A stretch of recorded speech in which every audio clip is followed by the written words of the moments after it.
Hey folks, this is Rabble Rousing Rich Bergeron.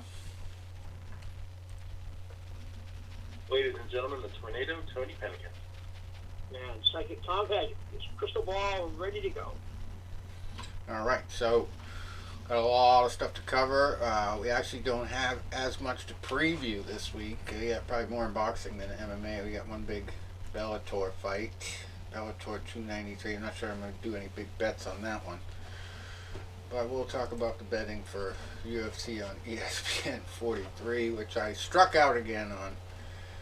Cashed out a couple bets, but yeah, nothing really won big. I didn't place a ton of bets, but all like $1, $2 here and there.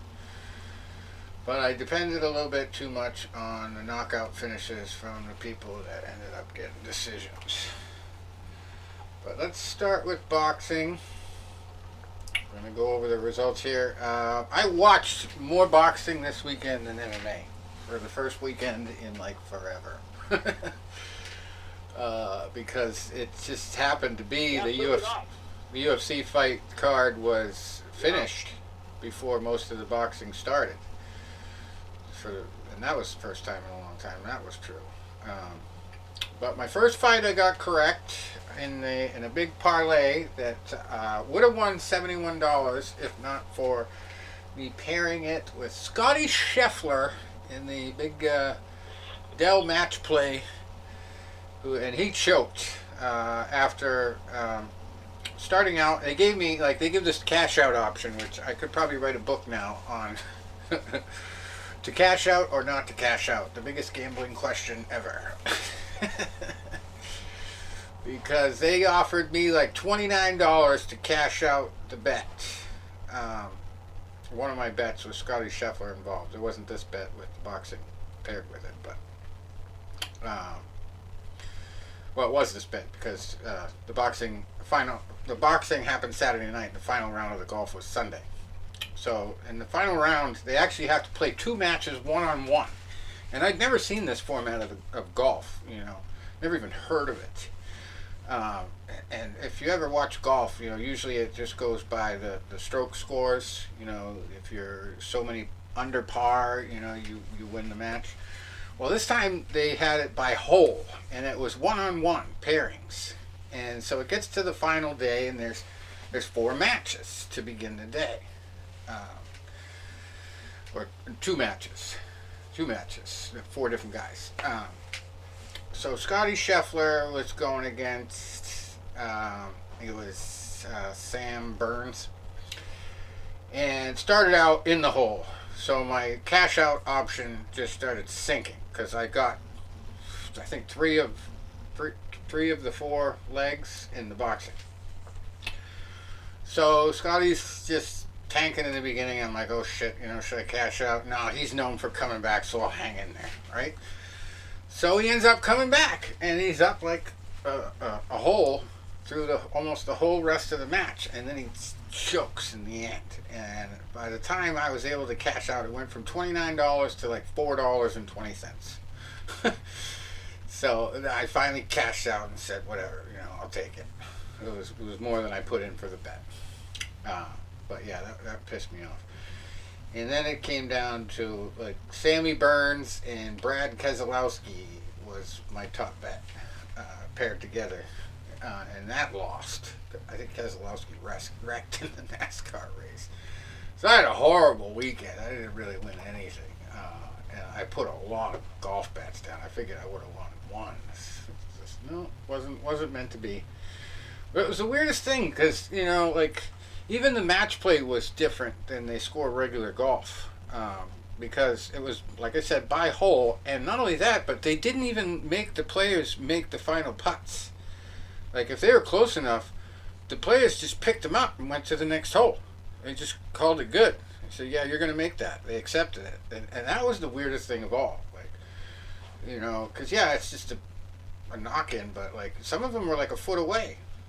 What if the guy misses? It could change the whole hole, but no. They just picked it up. It's just weird seeing that. But anyway, boxing. Started out with Jose Carlos Ramirez going up against Richard Comey. not the FBI guy, not related to him. He's a different color. Not even spelled the same way, I don't think. But Richard Comey actually did really well. I thought he handled himself well. He just didn't have the power and the endurance to go the whole entire fight. And he just was. It was more head movement than anything that was impressive out of him. He fought Jose Carlos Ramirez. And He's been on my radar for about 7 years. Yeah. And I got to see him fight live in Reading, the weekend of my 40th birthday. And I always, saw him as, just one of those tough, rugged, impressive fighters. Unfortunately, the way my weekend ended up working, it was a first fight on the ESPN card, and I was like, they were going to have the female fight. I'm like, you know what, let me just lay back for a minute while that's on, and then I saw nothing the rest of the night. Talking to my dad, he goes, Comey did put up a good fight, but then he just eventually started getting beat down pretty good, and, a body shot ended it. So thankfully I bet KO, because I would have been really pissed if I bet decision, because it ended in the 11th of 12, and Jose got the knockout, and I was cheering for that one. I also put a bet on Tina Ruprecht in the Somebody's Always Got to Go female co-main event there, in a totally separate bet. That didn't pay off, because Sinisa Estrada pretty much handled her. She just didn't have much power, Tina. I would have told you to go Estrada on that one. She just didn't, she didn't have the experience. She had half as many fights, just a little bit more than half as many. And just didn't have the style, didn't have the reach. She just had a lot of shortcomings going into this fight that she could not overcome. And so Sinisa took that one easily, unanimous decision. I should have just bet for it to go the distance. That would have been all set. I didn't bet on anything else on that card. And then we went to the big one, David Benavidez versus Caleb Plant. It had me worried because of my $71 bet, if it had paid off.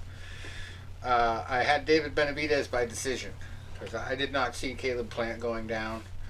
But that was another one that had me worried late, because Caleb looked like he could have gone down. But for some reason... Yeah, that 10th round, he was rocked in that 10th round. And the last round even. Did all three of us nail that fight prediction? Yeah. And you're right, because like I said, I didn't order that fight, but as we all said last week, Plant, aside from that Durrell knockout, is not seen as a big puncher. Yeah. But he's a great boxer, and they call him Sweet Hands for a reason. And for the first 6 rounds, he was doing just that. He was looking really good, and early, really well. And then, but he was on his bicycle. Yeah, but then just Benavidez. The entire first half of the fight, he was on his bike, riding around the ring, using every inch of that damn ring to try to get angles and to keep Benavidez from using his power against him. And Benavidez pulled the old Rocky Marciano move, and he just tracked him down and clubbed him down, and started winning rounds towards the end. And he just gave him a lot of damage too, like, put him in a lot of positions where he didn't knock him down ever, but he definitely made it known that he was the better fighter late in the fight. But it took every round in the second half of the fight, winning every round, for him to get that decision, even though some of the scorecards weren't. But the cool thing about that is at the end, how both of them put it's like fighting's magic in a sense. Yeah. It's a rotten business, but there's a magical feeling when you fight someone. They gave their all. You've seen how they embraced toward the end. Yeah. And before the fight, it was just such a nasty build-up, grudge fight. But like they both said, hey, we settled it like men. Yeah. Yeah, really appreciate that. It's funny, Tom, and doing this for as many years as I have, and being as a boxer, working in corners, being a fan, I've done work as an official, a referee, and a judge. I've done a ring announcer as well. I've done everything except the ringside position. And to be a boxer, just for argument's sake, say they decide that 20-some years later, Rich and I are going to fight for this national title. Now, when you boxed in college, a lot of times you didn't know your opponent until the day of. You may, like, I'm going to fight Michael Jordan. I don't know Michael Jordan until that day. Mm-hmm. I hadn't seen him yet. There are other guys that some I had fought, maybe 2 times, 3 times. Some guys I knew. It's like, okay, you're going to fight so-and-so from Shippensburg or Penn State. Yeah, I know that person. And maybe I don't know him well, so I'd have to build up an animosity. Michael Jordan, I didn't know him until we were lining up to go to the ring. And he said something very innocently, saying, "Which one's Penical?" I said, and I took it as you don't know who I am? Well, you're going to find out tonight, So that's how I built myself up into that, hateful, because, hey, for the most part, most of us are nice people. We're admirable people, we're, honorable people. I meet so many people that I'm friendly with, I'm cool with. And I went to the point where it's like, if it's over, yeah, I want to be cool with you. Hey, maybe I'll have a beer together. We'll check out, we'll talk, we'll talk. We'll be cool. But there are other times it's like, but in that ring, I need to find a reason to want to hurt you. So say right now, they say, hey, guess what? We're redoing the 1998 Nationals, and Tony and Rich, you two are fighting for the national title. Well, I've been doing this shit with Rich for 15 years now. We've spent hundreds or thousands of hours talking, boxing, and all that. We've hung out at Boston Red Sox games. We've hung out at Marciano statue dedication. I helped him get, a gig working on their website. But now I got to fight him, and it's like, okay, I like the guy, but I want to beat him at the same time. Well, I got to go into the deep, dark resources of my mind and find a reason to want to beat him. And I could say something like, well, the one time, I felt that he was disrespectful to me on the show. Even if I have to make it up, and then I build that, and I build that seed in my mind, right? And I'm like, you know what? Yeah, he was disrespectful that time. But that one time he canceled and didn't call me, and I waited an hour. Yeah, well, you know what? Okay, yeah, yep. Now I'm ready to go. And then when it's over, it's like, okay, it's done, it's out, it's gone. I've rarely had bad blood with an opponent after a fight. Very rarely. One guy from Air Force I did. Chris Goad, his name was. Because we were going out to the third round. I put my hand out, touch gloves for the third round, and he threw a right hand over the top. And then when he got the decision, it really kind of pissed me off. Yeah, mine would be Jesse Bond. For throwing elbows. Yep. And you know what the funny thing is, Rich? I know Jesse obviously better than you did, because you fought him one time. I don't know if you saw him since that or before or after that. No. But I knew Jesse because he fought on the Lockhaven show. He fought a friend of mine, and it was an ugly fight. And then he fought me twice. Both times ugly fights. But then it was like after that, he was legitimately a nice guy. Like, I saw him the following year in Reno, and I wasn't boxing. I had already graduated. But I hung out with him after that, and he was fighting Sletton, the 6'7" guy again, and I was trying to give him tips. I'm like, no, this is how you're going to have to beat this guy. And when it didn't work out, he and I still talked, because we were, in fact, I have a picture, don't get mad at me when you hear this, of me and Jesse Bond having a beer together out in Reno, Nevada. Well, that's good, but Rick's like, you know what, if I ever get to fight Tony for the national title, I'm going to be like, yeah, he was cool with Jesse Bond. Yeah, if I ever have a beer with him, I'm gonna get him drunk and then elbow him. And we'll be even. And we'll be cool. But no. Yeah. Yeah, it was great. I mean, Caleb, I actually thought had a good shot at getting a knockout, but when I started watching the first part of that fight, I kind of was like, geez, he's moving around a lot. It's just going to be a tiring fight for him if it goes like this for 12 rounds. And I suddenly I was just like, yeah, this is not going to end with a knockout for me. And Benavidez just really wasn't really running after him. He was just kind of plodding, taking one step at a time, and he wasn't getting gassed. He was getting hit with a lot of pitter-patter shots, but nothing that hurt him. He was never staggered, which was another thing I was pissed about because I had a big bet on both fighters to get knocked down in the first round. Not big as in numbers I put on it, but like big as in the payout. It was like $200 payout or something. If both fighters got knocked down and Caleb Plant won in the first 6 rounds. So, you know, I had hedged bets. I had both fighters on different lineups. So when Caleb ended up losing that way, it was like I couldn't even be pissed, you know, because I could have won more if I, you know, placed it a little bit different and bet differently on some of my lineups. It was just like, that was a great fight. I was glad I was, you know, inspired to watch it because I was betting on it. I probably wouldn't have bet on it even if, I mean, as much as I did. I think I placed a couple bets, you know, a few days before. But most of the bets that I placed, including the one that almost won, were because I had such a shitty night with the UFC bets. I was like, I gotta put like 3 or 4 bets on this and see how I do.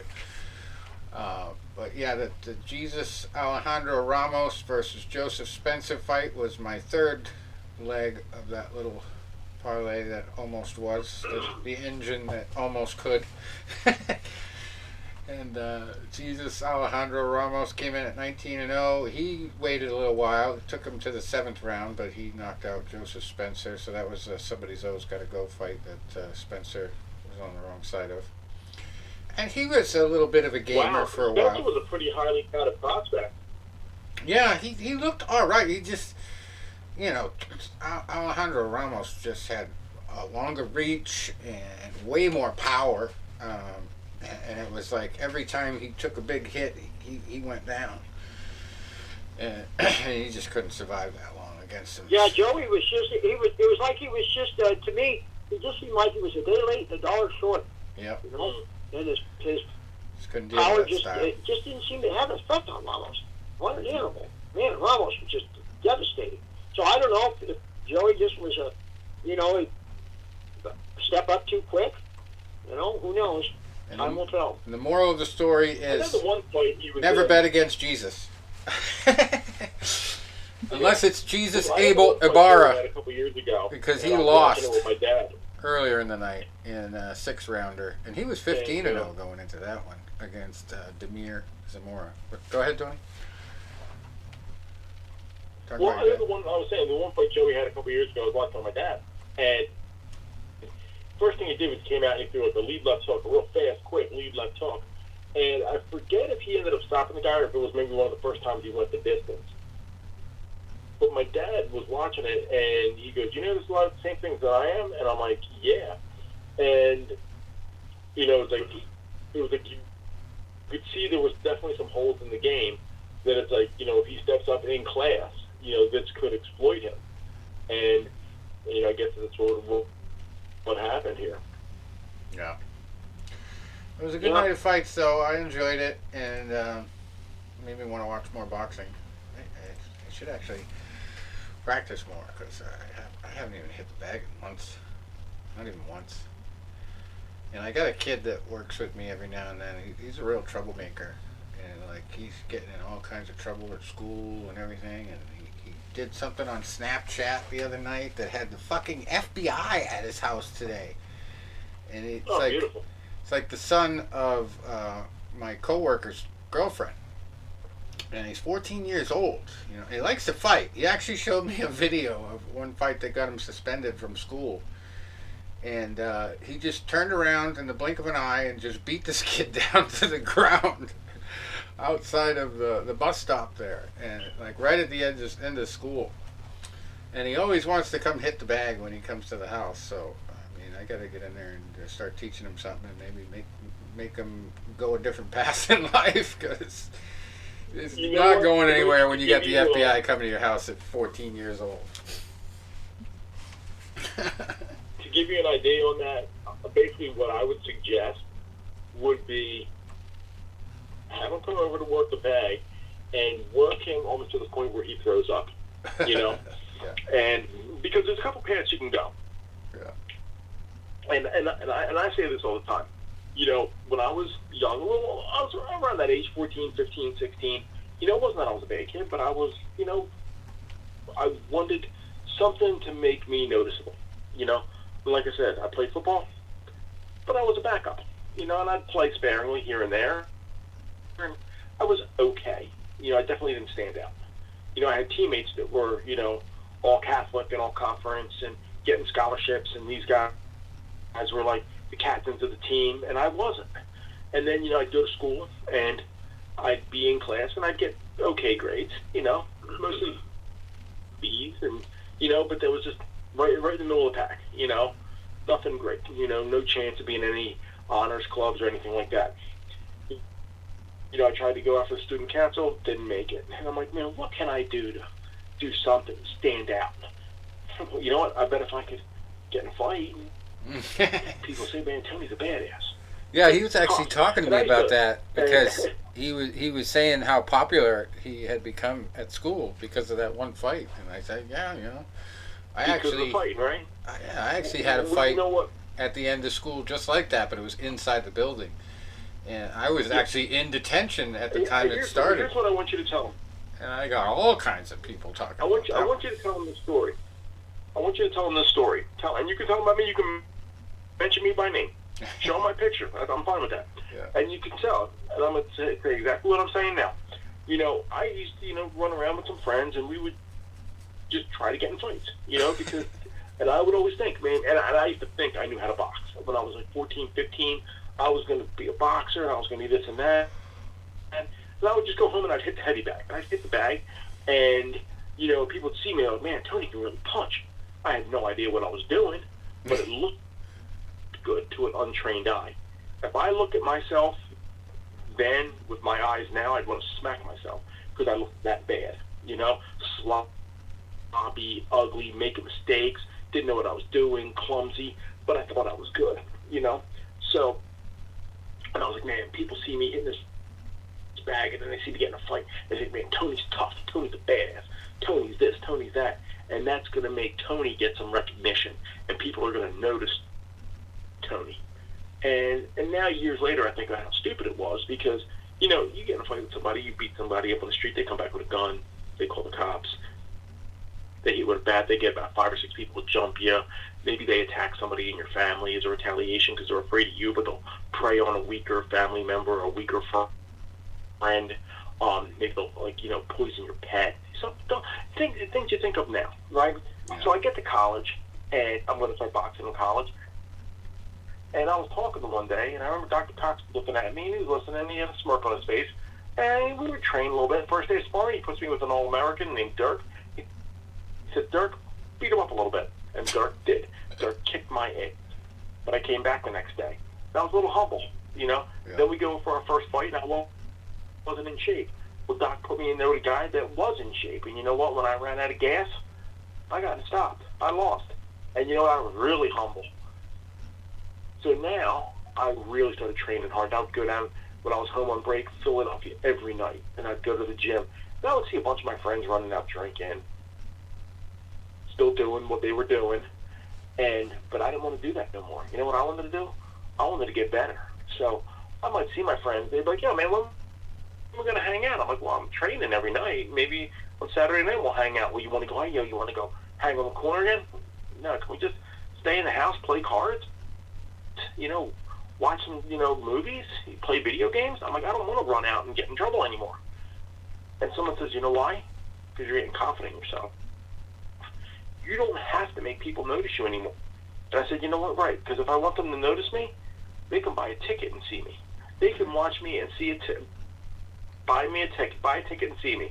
And I know there were nights I'd go down to Philly, and I might say something like, oh, I was going to hang out this past weekend and do whatever, and my trainer would look at me.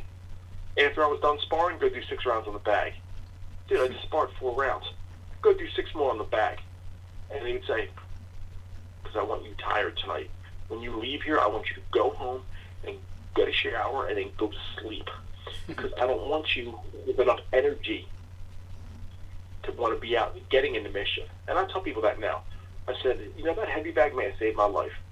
Because 1, I get confidence in myself. But 2, if I was getting rambunctious and I was getting angry and I was going to want to get into some kind of trouble, they'd make me hit that and hit that and hit that until I didn't know why I was angry anymore. All I would know was I was tired. That bag wouldn't jump me, wouldn't call the cops, wouldn't carry a gun. It would take everything I had, and it would be waiting for me again the next day. So you can tell that young man that story if you want. Yeah, definitely will. The other thing is, like, you know, for me, when I was a kid, in my younger years, I would, you know, look to get into fights and stuff like that. But the older I got, the more it became a situation with, you know, as you got your skill up, like, you know, I practiced a lot. I didn't do a lot of organized boxing as a kid, you know, but once I got to high school, the only fights I got into were fights that came to me. You know, they weren't fights that I instigated. You know, somebody else came at me, and I had the confidence to handle myself. You know, I still would get in trouble for them because they happened on school grounds or whatever. But yeah, one of the first big fights I had, it actually sparked like an entire week of fights in middle school. But I came after that kid on the bus, and then he actually challenged me to the fight later, and his older brother was there and everything, and he gave me the first egg I've ever had, where, you know, you get this big swollen ball of tissue on the side of your forehead. I had one of those bad, and I came back and got him in a headlock, slammed him on the ground, and he tapped out basically before tapping out was a thing. And his brother shook my hand, and I later found out that he had gone to a mental institution and beat some kid with a metal suitcase there. Like, oh. So I don't know. I just attract the crazy ones. But yeah, like you said too. Like, you know, people in society, like, they don't like to lose like that, and they don't like to have to admit that someone's better than them. And the first thing that they would do in a lot of situations is pick up a weapon, because they can't do it with their own, right, you know, 2 hands and 2 feet and 2 knees and 2 elbows.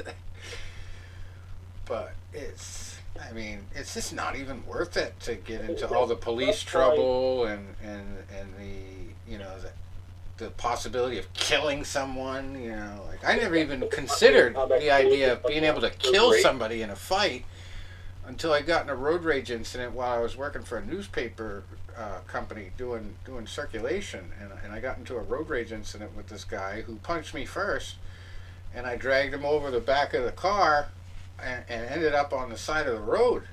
And thankfully it wasn't a sidewalk, it was just a dirt shoulder. But my boss kept telling me afterwards, like, you could have killed that guy. You realize that? And, like, suspended me for a day and gave me the riot act. And I was like, he goes, you could be in trouble and up on manslaughter charges. Do you realize that? And that was the first time I was like, oh yeah, I guess, you put it that way. That was probably not a good idea, but I mean, the guy spit on me. I said to him, I go, what would you do if somebody just goes and spit at you? You do the same thing. Anyway, the glory days. But yeah, I think I do need to get some organized fighting going on. That's crazy. Yeah. You know what? And another thing that's great about boxing, mixed martial arts, combat sports, anything like that, really organized sports in general, but especially your boxing, your MMA, karate, anything like that, because one-on-one. I know we got tag team boxing going on now, but for the most part, it's one-on-one. And so you get in there, and it's like me and you. You know, I can't substitute a teammate. I can't, you know, call a timeout. Can't go get a gun either. And then when it's over, it's like, you know what? It's like, even if you win, it's like, okay, the better man won. I mean, hey, there's sometimes we've been in bad decisions. Yep.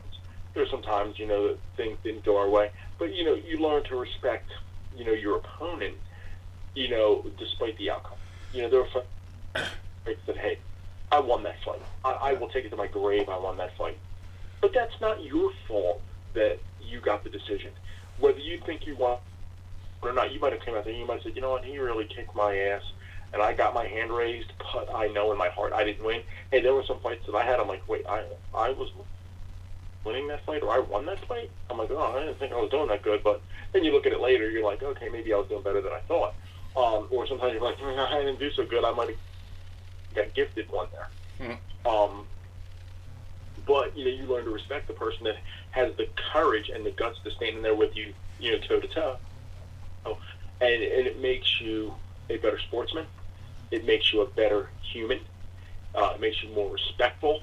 And it makes you, like, learn what it's like, you know, like you can't always have your way in life. You know, you can't, you know, always win. You don't, you know, get, like, a ninth place trophy. You know, you don't get a participation award.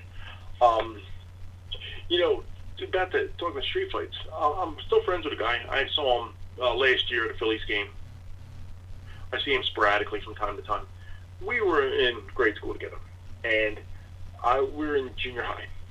And it was a small grade school, so what they would do in junior high for this school was they'd have 2 7th grade classrooms and 2 8th grade classrooms, and you'd kind of rotate, so that way you would kind of do what high school was like when you were always moving around.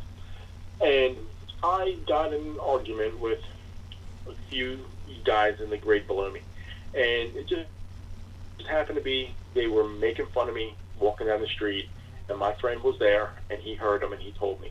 So I went and confronted the one guy, and then I found out then I had hurt my hand, and I had like a bandage on it, and the one kid saw it and was like laughing at me, and then he ran down the street. He pushed me from the back, you know, because he knew I couldn't do nothing with my hand. So a few weeks later, you know, I see him at a, you know, Little League baseball game across the street from my house.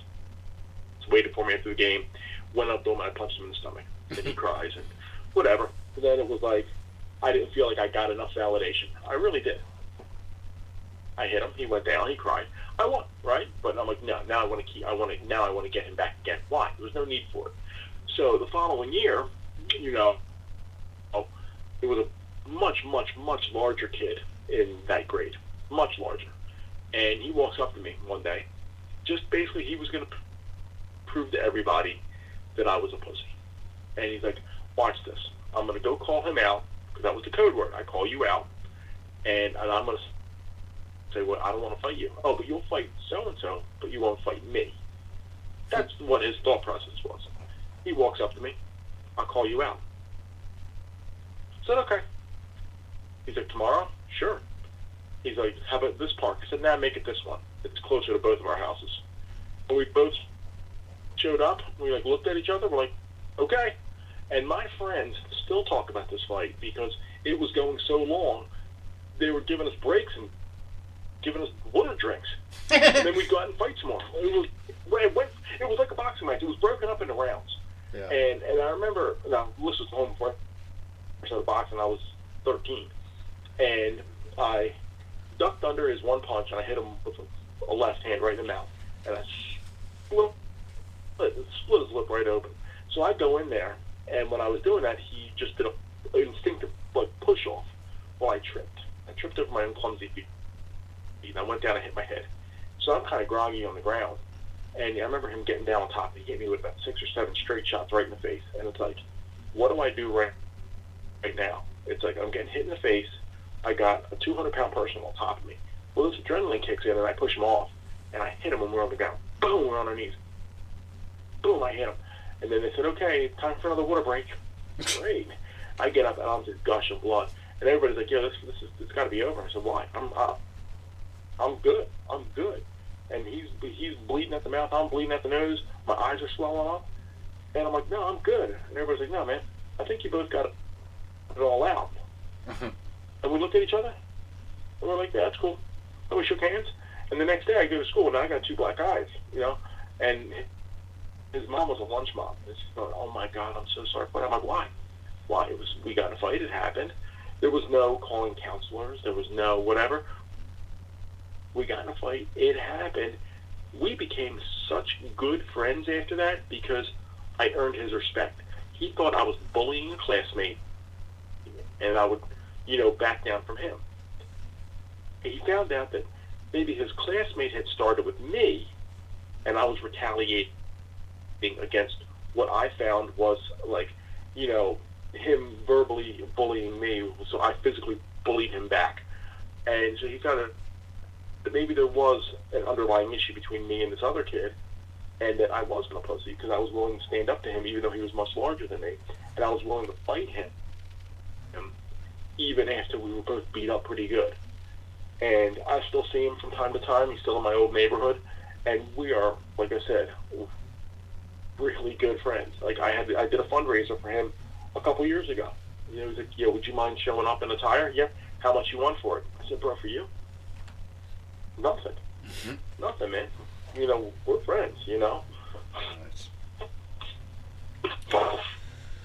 Yeah, it's kind of funny you mentioned that because I just connected with a guy on Facebook who I lost my very first major fight to in my own front yard where my dad was watching from the third floor window. And I would hang out with him today, I for years hated the guy. And I actually had like 3 different fights with him. Wow, the first 2 were wicked quick, but the third one that kind of meant the most, he was bragging about it 2 weeks later, saying that he could still see the sneaker print on my forehead. He was big into the karate too back then, and I was just boxing. But yeah, that was just elementary school stuff, and he's doing all right for himself. He's in the Painters Union or whatever in Massachusetts, still living down there, and he posted a picture of our common friends that lived closer to me, them hanging out together, and I found myself thinking, geez, I would love to reconnect with both of those guys. We had a lot of fun together before we ended up being rivals. But yeah, it was crazy days. But I mean, I wouldn't change it. It really kind of made me a better person to, like you said, be humbled a little bit. And the fact that we lived in a real bad neighborhood. There was a shooting. I mean, my neighborhood wasn't so bad, but where we went to school, there was a shooting every night on the next street over. Like literally every night. There was a lot of potential for getting into some mischief. And one last story on him, Stephen Doherty, his name is, good dude. He got me in trouble one day because I wanted to show how badass I was, right? Because he started it, and we go by the public library, and he throws this giant rock at the library window, and it breaks a big shard of glass off, and we run up the street. And then I go, all right, well, I'm going to throw a rock through this house window. So I chucked the rock through the window, and then he starts running even faster. And I'm like, dude, what's the big deal? You just threw a rock through the fucking library window. And he's like, well, those people are Chinese. They might know karate. Oh, that was funny. But yeah, we used to get in a lot of mischief and try to get kicked out of Bradley's all the time. That was our game. Back when Bradley's was still around. We'd play hide and seek in the clothes racks and stuff. And get in all kinds of crazy trouble. Anyway, those are the days. Being a kid. I would love to be able to be a kid again knowing what I know now. That would be the shit. Cool. Anyway, getting back to the boxing, we actually don't have a lot of big time boxing matches this weekend, but we're gonna do our Fabio fight of the week first here. It's for the IBO World Cruiserweight title, which is vacant. It's coming from Australia, and it's also a Floyd fight, not Mayweather, but Mason, Masson. He's undefeated, 12-0, fighting Fabio Turchi, who is 21-2. This is at cruiserweight. A lot bigger than we're used to seeing Floyd fights at. Cruiserweight. IBO World Cruiserweight title. And the Australian Super Welterweight title is in the co-main event. That's somebody's always got to go fight, but it's kind of a weird one because it's a 10-rounder, and these guys have 8 fights combined.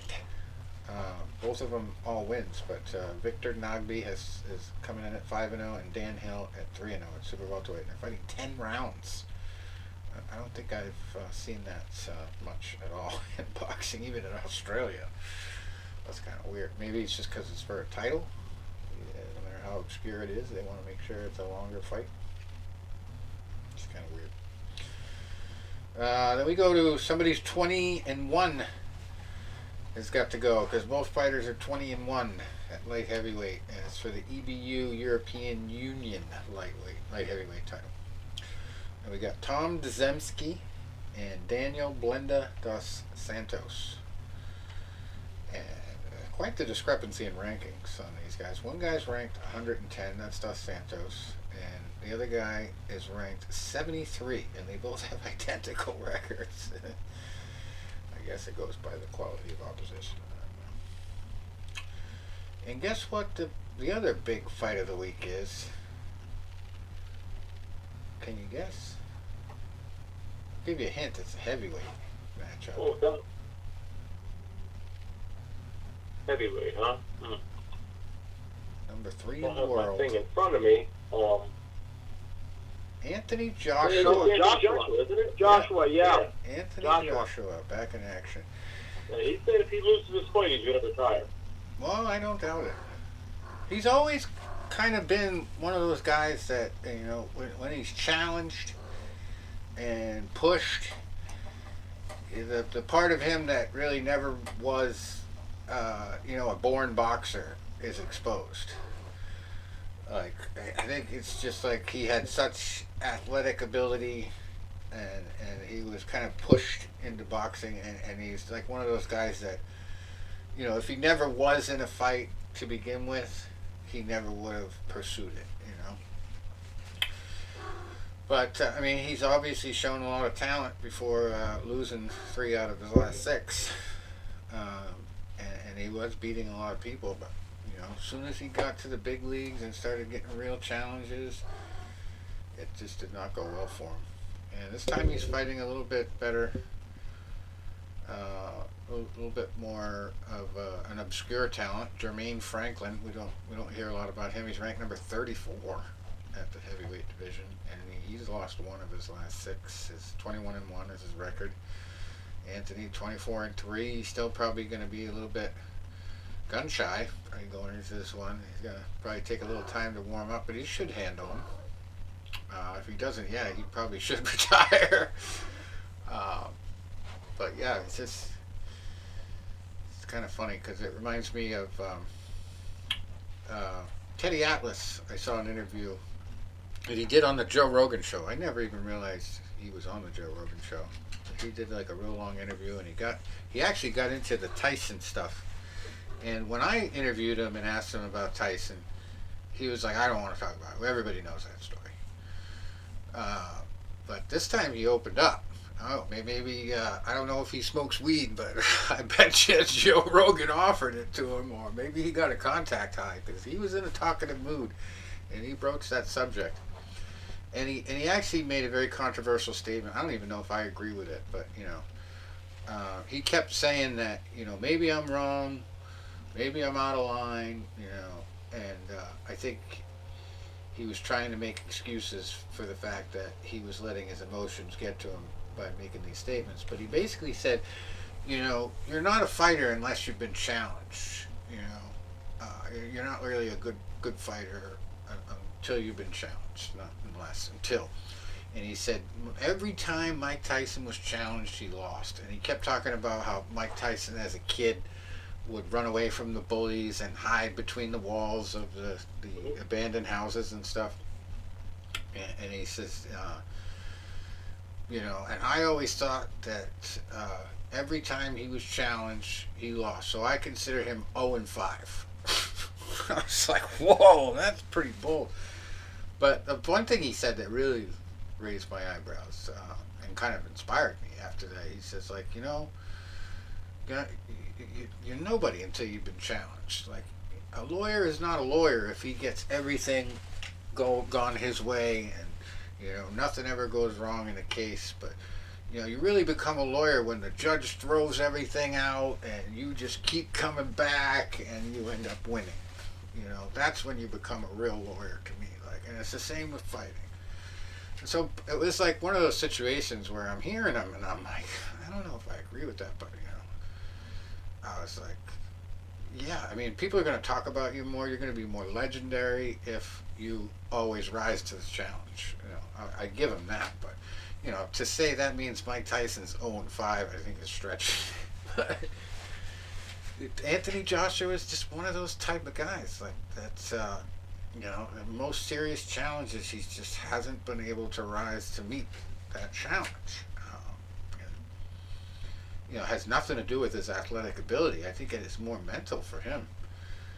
And you know, once he starts feeling that resistance, that heavy resistance, he probably has like a little bit of a mental breakdown.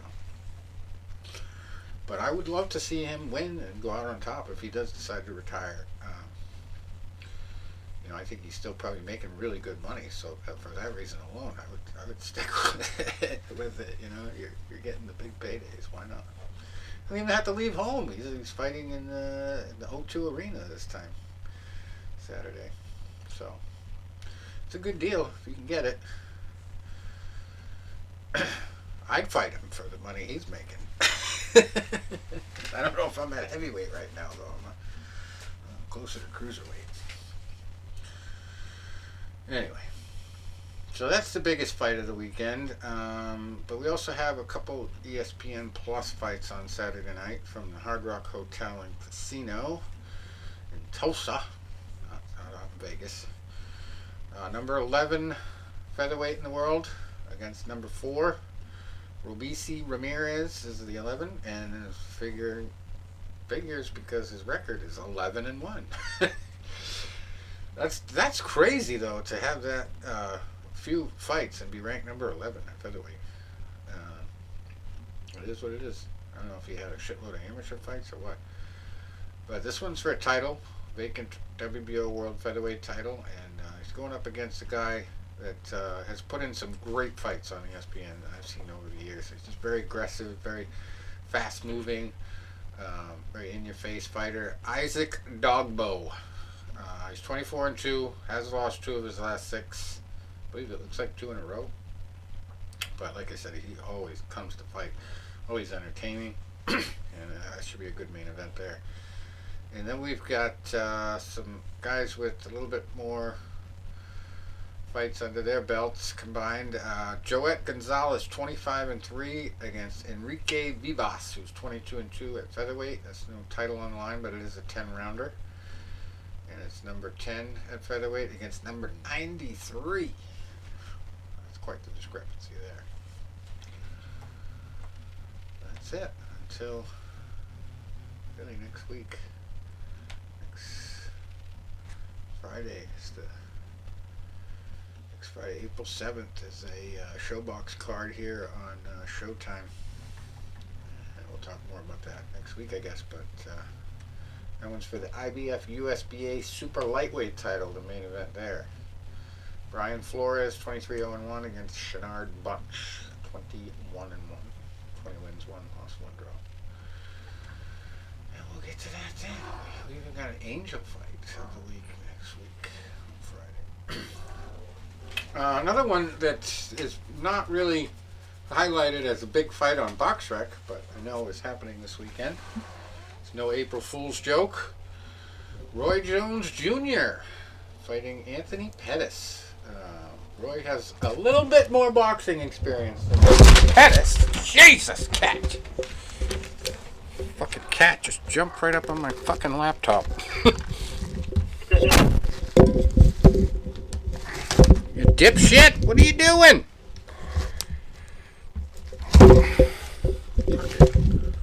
Nutcase. Yeah.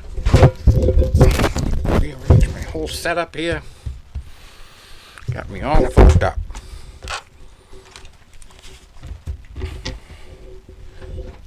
Alright. Alright. So, Roy Jones Jr., a little bit more experience. And by more experience, I mean about 70 plus fights more experience. 66-9 with 47 knockouts, my lucky number. He might get 48 this weekend. Although Anthony was actually training, I mentioned this last week. Anthony was training with Caleb Plant before the fight. Jeez, my cat fucking gouged my leg, too. Punk. Anthony obviously has a lot of MMA experience, but he's thinking that Roy might be surprised by his talent in boxing. I don't know whether that means he did well against Caleb Plant or what. You know, that's not the kind of thing that ever gets televised, sparring sessions like that for big fights. But yeah, it's crazy.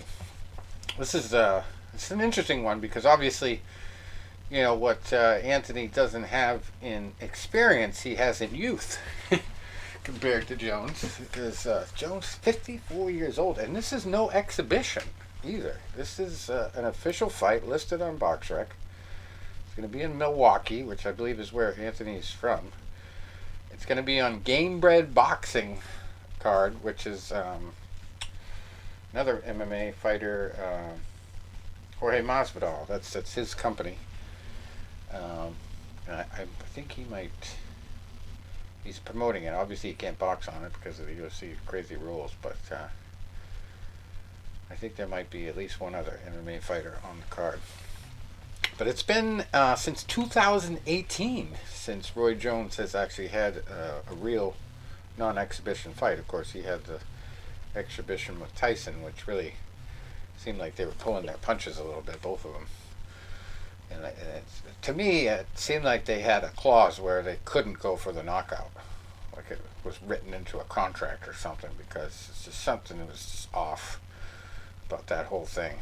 I mean, there was some aggressive moments from both guys, but it didn't appear like either of them was trying to knock the other guy out in that one. But this one is going to be a little different, I think. I think all the respect goes out the window once you're in a real boxing match here. So it won't be any April Fool's joke on the crowd for this one. It's going to be real. But yeah, we'll see how Anthony handles it. He's going to decide on his fighting future after this fight, just like Joshua. We'll see where he goes from here. But if he wins, obviously, he's probably going to keep going with it. And instead of going to boxing, I hear that Francis Ngannou might go to the PFL. Fight for that $1 million check at the end of the year, which he would probably be a shoo-in for. You know, considering the talent level we see in the PFL. We don't get too many, you know, big-time heavyweights in particular like that are just world beaters. You know, there's just not the talent level that any of the other leagues have. But, you know, it's a tournament format, which makes it very interesting. And I don't know if they followed through with it, but I remember when they first started, they were saying that they were going to pay the fighters to even just train. It wasn't just every fight they got paid. They also got paid like a monthly stipend for training. I don't know. I have no idea if they're still doing that, but I'd like to find out. Anyway, so the big MMA card this weekend is Bellator 293. And I don't know a damn thing about either guy. I don't think I've even seen them fight in the main event. It's a heavyweight, staying in that category. Heavyweight fight. Marcelo Golm, who is 10-3, against Daniel James, who is 14-6-1. And I have heard of the girls in the co-main event. And it's great to see a female fight so high up on the card, no matter what league it's in. I always think they bring the best out of fight cards sometimes, because, like I've said before, they're fighting for all of womankind, not just for the win and the bragging rights. So it's Cat Zingano. Speaking of cats, I guess that was my cat came in because he knew I was going to talk about Cat Zingano. Cat Zingano, 13-4, fighting Leah McCourt, who's 7-2 at featherweight. And we got a middleweight match between Jonathan Salter, who's 18-6, and Aaron Jeffrey, who is 13-3. 12th fight of the night, Archie Colgan, 6-0 at lightweight, fighting Justin Montalvo, who's 5-0. And we got Sullivan Cawley at light heavyweight, fighting Luke Trainer, who's 6-1. And not Mark Hamill, but Mike Hamill. I don't know if he's related, but he does kind of look like him. 9-5, Mike Hamill. We're fighting Nick Brown, who's 13-2. Christian Edwards in the 9th fight of the night, 5-2. Another heavyweight matchup against Rakeem Cleveland, who has a crazy MMA record, 22-15-1. That's what you call a journeyman, right there. And Adam Piccolotti also on this card. He's one of the biggest names that Bellator has, but he's stuck here in the middle of the card. 13-5 at lightweight, fighting Mandel Nalo, who is 9-2. We got another female fight, Pam Sorensen, 9-5 at featherweight, fighting Sarah Collins, 3-0. We'll go through all the preliminaries. But yeah, Mike Magic Hamill. He looks a lot like Mark Hamill. Matt Hamill. Is that what I'm thinking of? Matt Hamill. Mike Hamill.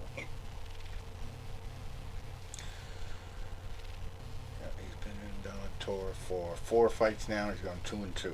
Lost his first 2 to really big time fighters, Adam Borix and Usman Nurmagomedov.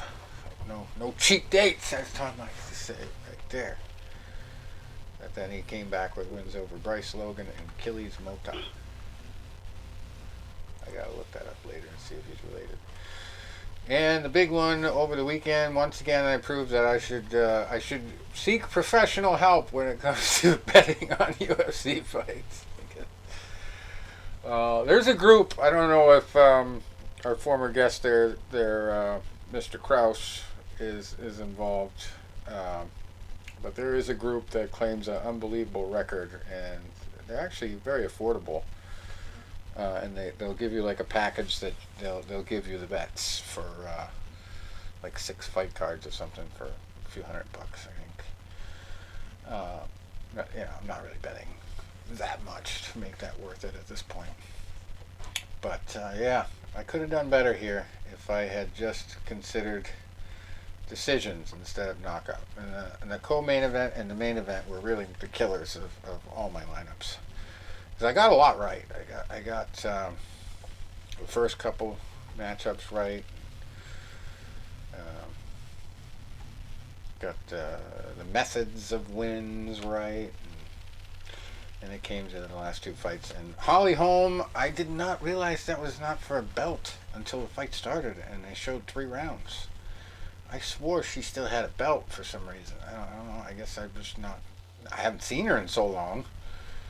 I just thought she was still a champion at some level, but this was a bantamweight fight. She's apparently not the champion, and she went up against Yana Santos, who I also did not know was a former training partner of hers. So, that's, if I had known those 2 things, I would have gone with the decision, but I figured Holly was going to finish her. And the fucked up thing is, she could have if she had a little bit more jiu-jitsu in her game. There was like 6 or 7 times she could have arm triangled the shit out of Santos. And she kept doing those pitter-patter hammer fists. It was just really agonizing considering I had this submission or stoppage bet on her. It could have really made my night if both her and Corey Sandhagen had finished their fights. And Corey's got no excuse except for, he just doesn't have enough power. He needs to work on his power punching, because he was beating the crap out of Marlon Vera. Marlon had a real bad night in the main event. And I don't even know how it ended up being a split decision. Because that ref was nuts. That ref who scored it for Vera not only needs to be fired, he needs to have his head examined. That is ridiculous. Corey just hands down out-wrestled him, out-punched him, out-strategized him, just across the board just made his night a bad one. And there was a couple times where he got clipped himself, but it wasn't anything that rattled him. It wasn't anything that stopped him from coming forward, and He had a lot of takedowns. He ended up every time he took him down, it kind of reminded me of that Dvalishvili fight there. Man, it was just like, come on, how many takedowns could the guy go for? But he came close a couple times to getting them in trouble, but it just didn't have enough to stagger him or come close to a knockout. And there was like a couple flying knee attempts, which he was known for a big knockout by that method, and they just were too far off, not timed right or whatever. So that didn't go well for him. But yeah, Corey should have bet on a decision on that one, but I did not. And I had a couple bets on Vera too, on some other lineups, and he just disappointed me across the board. I thought he was way better than that. Not that Corey Sandhagen's like a bum, but it's like, Marlon's fought and beat some way better fighters than Corey Sandhagen, and it's just like he didn't show up. He didn't have confidence, and from the start of the fight to the finish, he just did not have enough confidence to show his best fight game. So those two were disappointing. Nate Landwehr was smart enough to bet on him. He got the submission over Austin Lingo. Macy Barber over Andrea Lee. That was a split decision. I nailed that one. Albert Duraev over Chidi Njokuani. Another split decision. I didn't get to see these fights, but yeah, that was. I don't know if I picked that one correctly or maybe I stayed away from that one. Daniel Pineda I got right over Tucker Lutz. That was a guillotine choke submission. And Lucas Alexander over Steven Peterson as unanimous decision. I got that one wrong. And Trevin Giles, that was a tough one to watch because Preston Parsons brought it to him. I did catch that whole fight. And he ended up getting a split decision win. But, I joked about Preston's name last week. It doesn't sound very intimidating. But he held his own against Giles and just didn't have enough. Giles had a little bit more experience, a little bit more toughness, and won that fight. And then CJ Vergara by TKO over Daniel De Silva. That was a good fight. Ended in the second round, 4 minutes and 4 seconds in. It's actually kind of crazy. There was only one knockout on the entire card. I don't think that's happened a lot in the UFC. That was the only one. Victor Altamirano against Vinicius Salvador. That was a unanimous decision win for Altamirano. I did not bet on that one. There were a couple fights that got canceled last minute too. So this was a small card, only 10 fights. So, here's what it is. And we've got sort of a pretty big story. Canelo Alvarez has confirmed a rematch with Dmitry Bivol in September. So we probably won't be seeing Beterbiev versus Bivol for a little while. Maybe not till next year, depending on how that fight goes. You know what? I was talking about this last week. Bivol is in kind of a win-win but lose-lose situation at the same time. He's one of the light heavyweight champions, with Beterbiev being the other light heavyweight champion. I'd say Beterbiev is before last May, the more recognized light heavyweight champion. Now you have a potential unification fight with two undefeated fighters for all the belts. But at the same time, for Bivol, you're getting a chance to really cash in on the biggest cash cow out there, that being Canelo Alvarez. So, either way, you're going to make money. You're going to either fight for all the light heavyweight marbles, but you're going to get less publicity outside of the hardcore boxing fan. Guys like the three of us, we would want to see Bivol and Beterbiev because, you have Beterbiev, who's 19-0, all knockouts. Or is he 20-0 now, all knockouts, against Bivol, who's also undefeated, who dominated Canelo, who just beat Zurdo Ramirez pretty handily. So, and he's got that style with that tight defense and good jab to really give Benavidez fits. That's a fight fan's dream. But the problem is that's a fight fan's dream. That's not a casual fan's dream. A casual fan hears the name Canelo and they say, ooh, Canelo. Ooh, the guy that beat Canelo and a rematch. Ooh. So you either get the fight fans fight for the unified light heavyweight title between Bivol and Benavidez, or you get the cash cow fight, which is the rematch with Canelo. Win-win either way, but also lose-lose either way. You beat Canelo again, great. You're cementing your legacy, and you're making a lot of money. Yeah. But you are not beating the best guy in your division for a chance to be the guy at light heavyweight. I mean, can you fault him for taking a rematch with Canelo, who you handily beat the first time, and making a lot of money? I don't think you can turn that down. This article by Robert Siegel on BoxingNews24.com says, Bivol took Canelo to school last May, giving him a boxing lesson that resembled a coach training a raw amateur that walked in from the street. They really did. Oh, man, that's rough. But he's got to get through another fighter first, and not a very well-known fighter, but Canelo's got to fight with John Ryder, R-Y-D-E-R, in Mexico. I was talking to somebody May 6th. about John Ryder not that long ago, because originally when the fight was being, discussed before it was signed, I was looking at that weekend and I was saying, hey, man, here's a chance to go to Vegas. And I had some friends saying, man, you're going to do a fight out in Vegas? We've never been to Vegas, and we'd love to do a fight out in Vegas. I said, okay. I started pricing the flight and pricing the rooms, but I said, I'm not going to, do anything until, the fight gets signed. Obviously, I'm not going to book a whole trip and then have no fight. And then they're like, this fight's going to be in Guadalajara. And I'm like, well, guess I'm not going out to Vegas. And then I was talking to a friend of mine on Facebook, and I said, yeah, he's fighting John Ryder. And they're like, I don't recognize him. I said, yeah, he fought on the Canelo Danny Jacobs undercard. I was like, I ordered that fight card. I don't remember this guy. Then I looked, and I'm like, that's why, because he was on the untelevised Canelo Danny Jacobs card. I remember it was a third-round knockout. I mean, he blasted this guy out of the ring.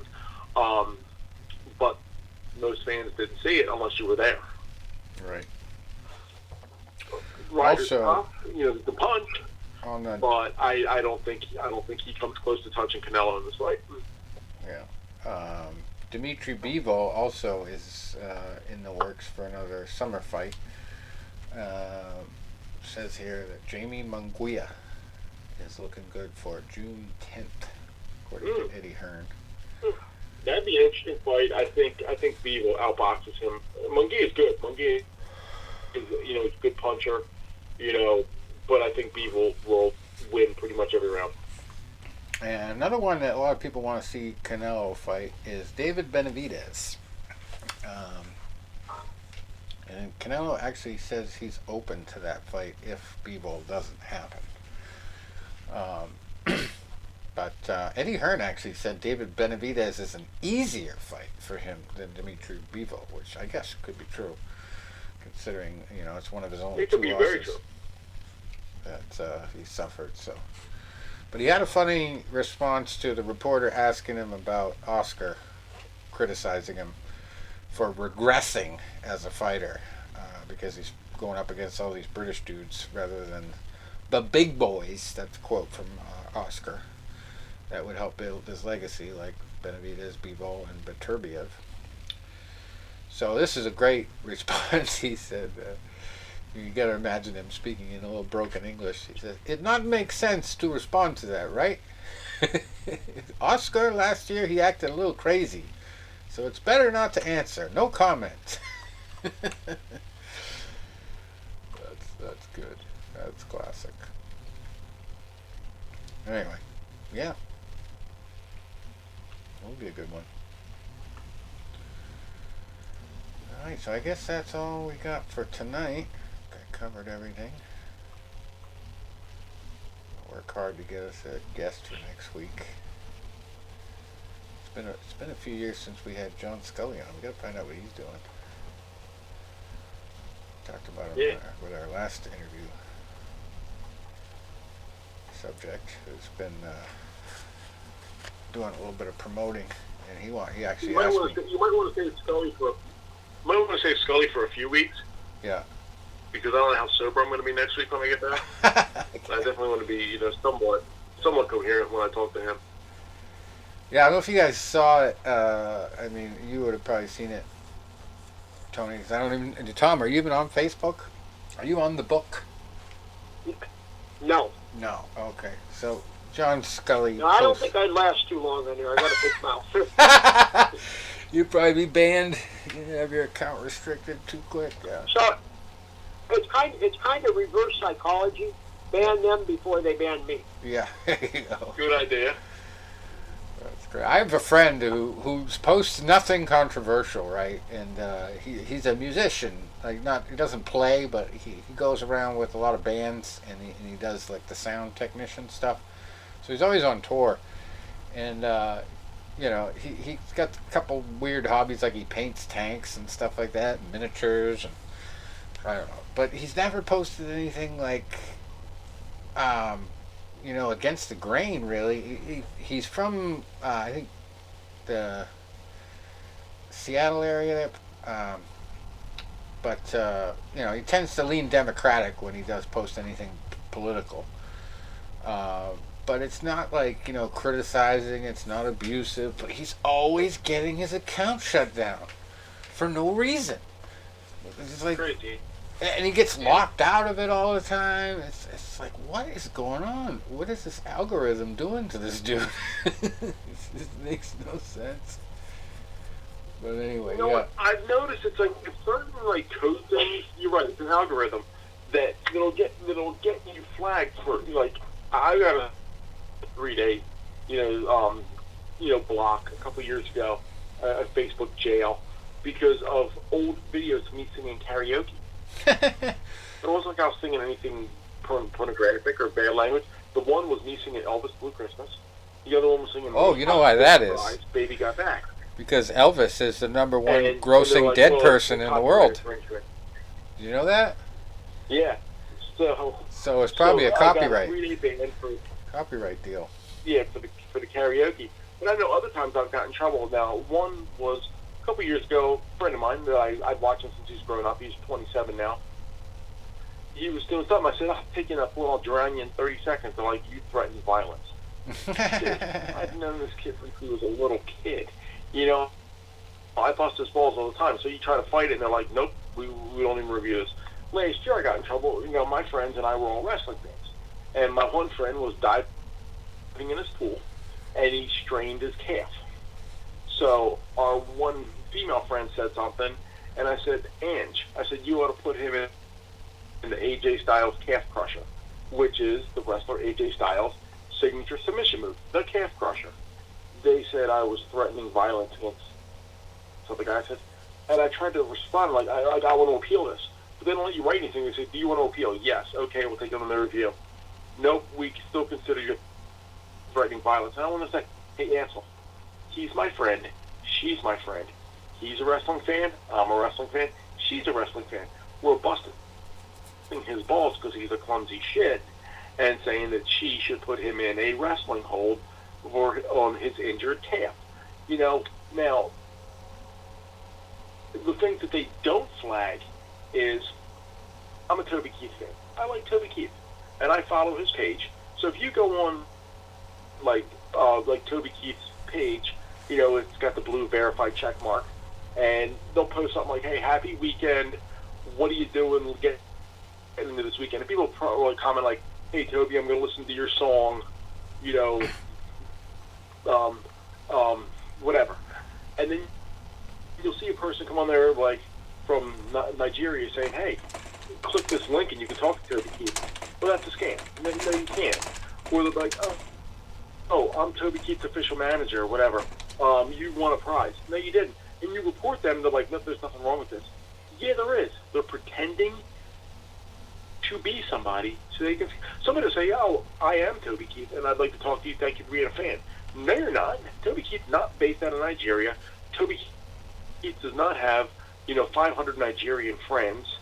You're scamming, you're lying, you're cheating, you're being deceitful. You report them, nothing wrong, and they'll say, we reviewed this, there's nothing wrong, so we're not going to remove this profile or this comment. You flag me for saying put so and so in the AJ Styles calf crusher, but you're going to allow a person that's trying to willingly deceive somebody to steal their account or steal money. That's the bullshit. When you say, yeah, I'm banning them before they ban me, I think you're on the right path. Yeah, I just wouldn't want to give these tranny fags that godlike power over me. That's why I just couldn't do it. Sorry. Yeah, my dad used to always say to his friends when he was around that it's odd to me, this whole transgender movement, because like when we were kids, did you ever even hear of anybody switching sexes or thinking that they were a boy when they were really a girl? And now it's being like pushed on these kids, absolutely pushed on them. And like the fact that this latest school shooter was a transgender is being totally swept under the rug. Half the people who have heard about it don't even know that fact. Oh yeah, because they don't want to say. Well, no, he's the victim. Yeah, exactly. It is the victim. Forget the kids. Biden comes out and says he doesn't say a word about the victims, the real victims. He just says, well, it's the trans and the guns and white supremacy. Yeah. Yeah, white Christians are never victims.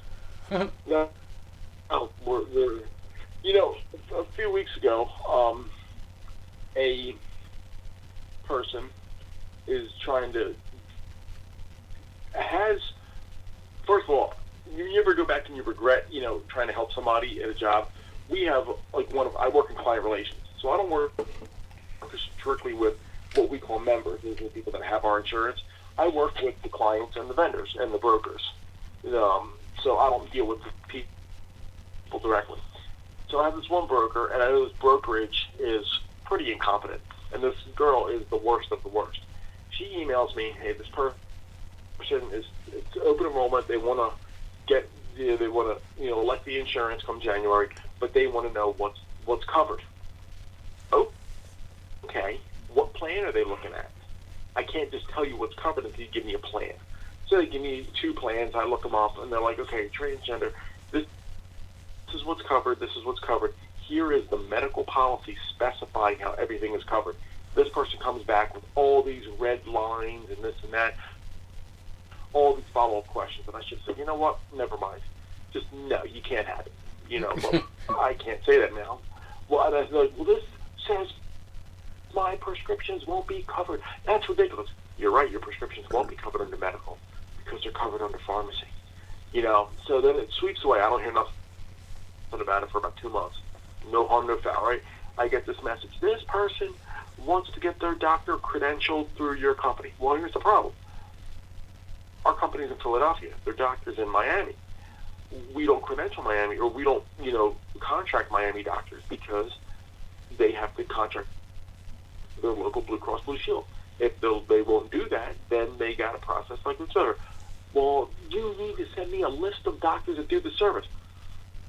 Well, we don't have that. Once again, it's through a Blue Cross Blue Shield in Miami, and we don't have our systems don't specify everybody that does this very specific surgery.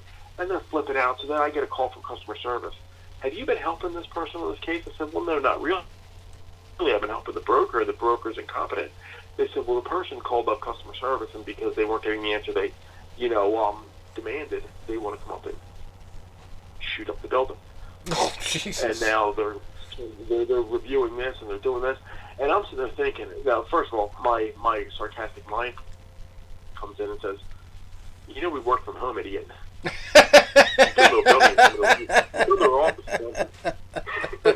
You you're walking into an empty building, go right ahead. Yeah. But get a plane ticket from Miami, fly all the way up here, and come into an empty building. Go right ahead. Yeah. But that's, me being me. But then it's like, we want this, I want this, I want this, I want this. No, and then I go to the account manager. Yo, you got to step in here because this broker is not doing. She's overmatched. She's getting yelled at, and she doesn't know how to handle it. I said, you got to tell the client, hey, and if you have to disclose this person made a threat, and authorities are being, notified, then you do that. The person gets fired. That's not our problem. So finally, a week ago, they're like, nope, this is being handled by, they're like, we're going to take client relations out of it. I said, well, thank God. Yeah.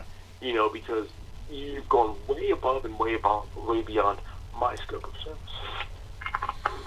There's a bunch of controversial aspects to this latest shooting beyond the transgender part of it. But the thing that baffles me the most about what appears to be the motive is, she communicated to a friend of hers who really wasn't like a close friend on Instagram before it happened. And it was like so close to the event that they really couldn't, find out anything or even get to her house before she committed the act. But apparently she was pissed about one of her friends dying. Like one of her real close friends that she was close with dies. And then she goes and puts other families and friends into the same type of mourning by shooting all these people. Like, it makes absolutely no sense. And then the other really controversial part that they haven't talked about is, when you do the transgender stuff, it's not just the surgery. Like, you've got to be on a whole host of medications to change your body chemistry. Yep. So if she was going from female to male, not only is there probably testosterone, but there's if she was probably in a bad mental state, so she was probably on antidepressants, and every commercial on antidepressants tells you the first side effect is suicidal thoughts. Mm-hmm. So they got to figure something out there. Have you, be honest, anybody that I don't know how many you personally know. I know there's a person in my neighborhood that's trying to do this, and they've been well known by the cops because they've caused so many issues.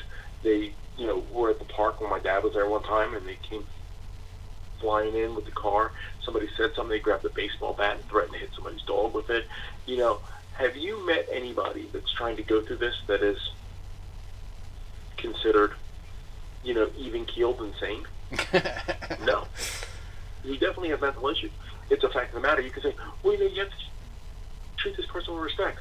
Well, if you treat me with respect, I treat you with respect. Yeah. That's the bottom line. I don't have to treat you with respect because, you are considered this, unique whatever, or you have this condition. Now, I've known people. I treat you with respect if you treat me with respect.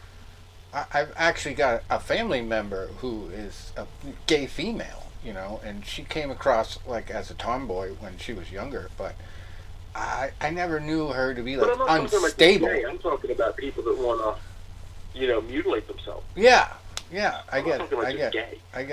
There's gay people that are gay people that I have a lot of friends that are gay. That's what I'm saying. I'm talking about people that want to become. I can understand if, you were born and you just didn't feel like the person you were born as, but to go and change to the other sex because you're afraid of the gay stigma or whatever, or you just feel like you'd be better off in a different body, I don't know. I just can't get there. I can't understand that. It just blows my mind. Yeah, and one of my sister's best friends growing up, same way. She was a tomboy. She played hockey, and now she's a Boston Globe writer, and she's not shy about introducing her girlfriends or whatever. I think it's less of a stigma with the females than it is with the male, I think. But yeah, it's just very puzzling to me how they're actually trying to recruit kids to change, and they're trying to tell him it's all right at such a young age to want to be a different sex. Like it's becoming like a trend. Like it's trending. And it's just no really need for is. it. No need for it. But anyway, we're getting off topic. Couple things to clean up the show. I had mentioned, I wonder if Mike Hamill is related to Matt Hamill. Totally different spelling. But yeah, they do look alike. But probably not related. Also, I mentioned the GameBred Boxing show, and there's at least one other MMA guy fighting on it. There's a bunch of MMA guys. And one of the guys actually made headlines on MMAfighting.com because he's facing a last-minute replacement who I believe we interviewed before. I'm not 100% sure, but I think we talked to him back around the time where he ended up shooting himself by accident with while he was cleaning his gun. Joe Riggs. Diesel Joe Riggs. I could be wrong about this, but I swear, like I vaguely remember, I don't remember talking to him. But anyway, I'll have to look it up. Yeah, that would have been before my time. Yeah.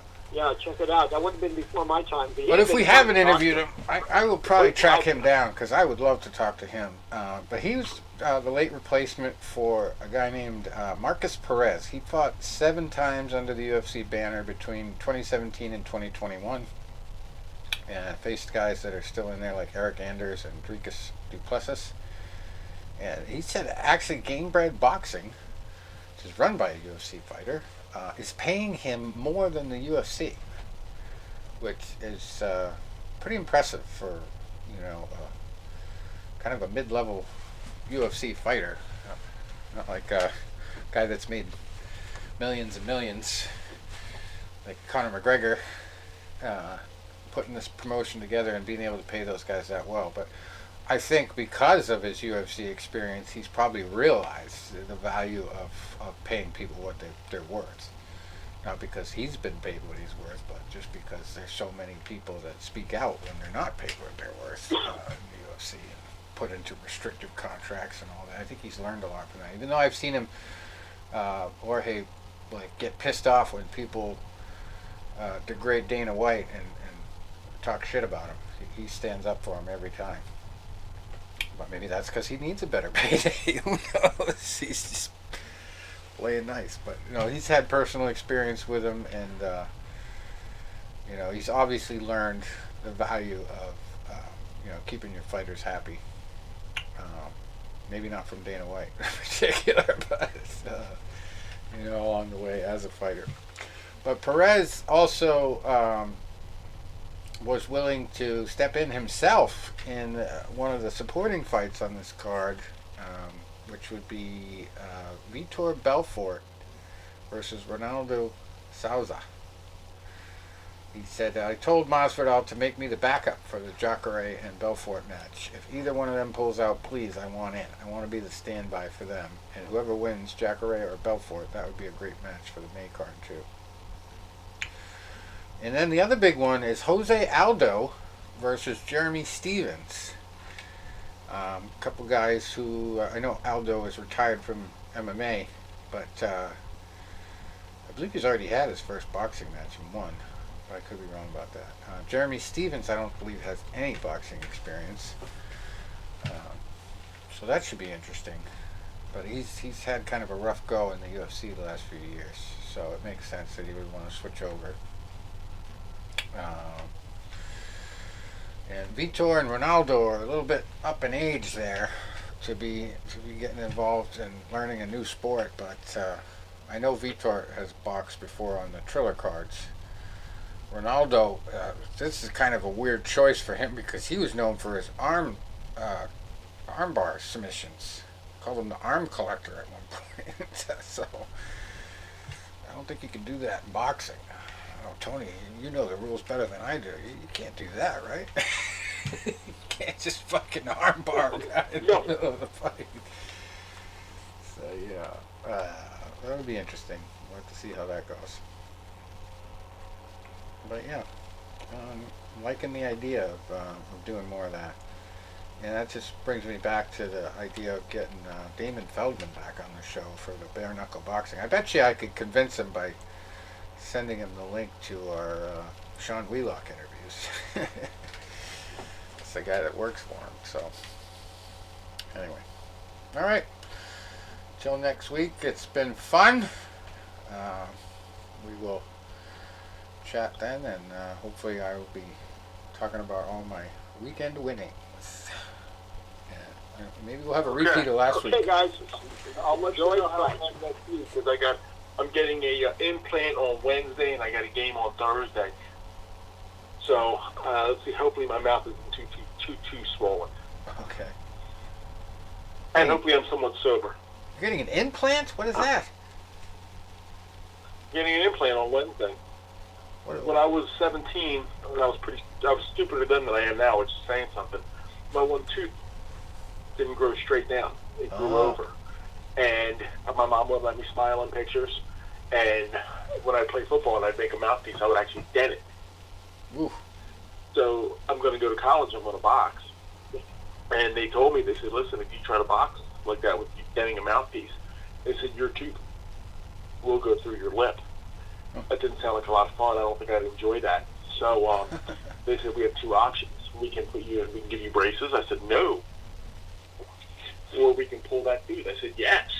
So they pulled that tooth. I was 17 years old, and I go to college. I boxed for a number of years, and then years later, I'm at the dentist I'm at now.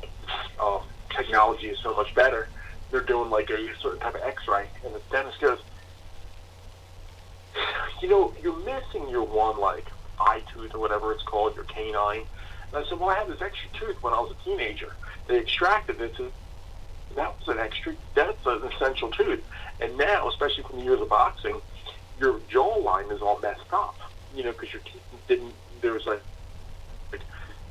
trying to factor a tooth that should have been there. And so they never spaced right. So they said, what we're going to do, they talked to me for about 3 years, and I kept pushing it off. They said, we need to do an Invisalign and create the space that I actually just put my Invisalign in like 5 minutes ago.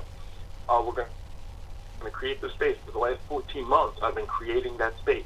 So now when I wear the Invisalign, I have a fake tooth in there, but I can't eat with it. I can't chew with it. So they said now the space is there. Wednesday, they're going to put the anchor in, and then they're going to put a fake tooth in there. So with a fake eye, you're going to have a fake tooth. Correctly aligned. So. You ought to spring for the gold one. Yeah. Thought of that,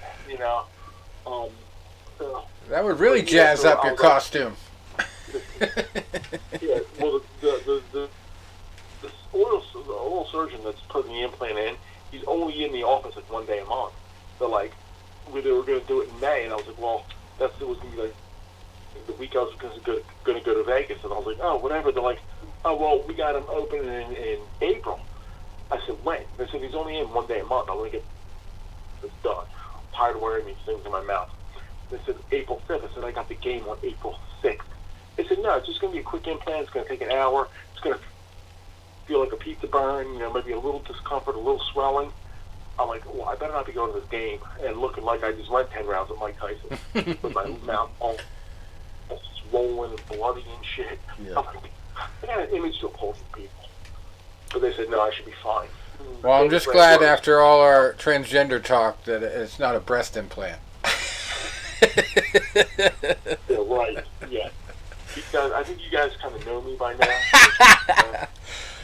I hope that you'd be like, I'm going to do a lot of dumb things. Yeah, sure, fucking one of them.